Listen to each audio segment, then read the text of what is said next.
Welcome to the Slop Farm. Enjoy the video.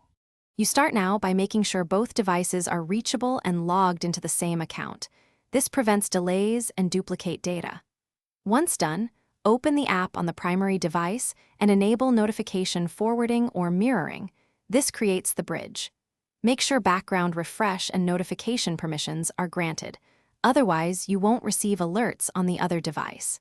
If you have an option for frequency or priority, set it. This helps avoid noise and conserves battery while keeping the important pings.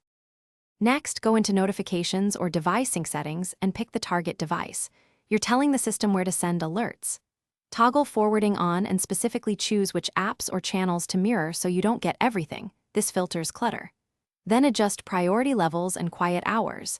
That ensures only urgent items break through during focus times. Once configured, send a test notification. This verifies routing and lets you tweak volume, vibration, or preview options until it behaves exactly how you want. To finish, send several test notifications and confirm they arrive promptly on the other device. Verify sound, vibration, and visual previews. If something fails, reboot both devices, reauthorize notification permissions, and repair connections. This resolves most sync problems. Also, make sure battery saver modes, VPN, or firewall apps aren't blocking notification traffic, because those often stop forwarding. If issues persist, temporarily disable those services and test again. Once fixed, re-enable selectively so you maintain security without losing alerts. Thanks for watching. Consider subscribing if we helped you today.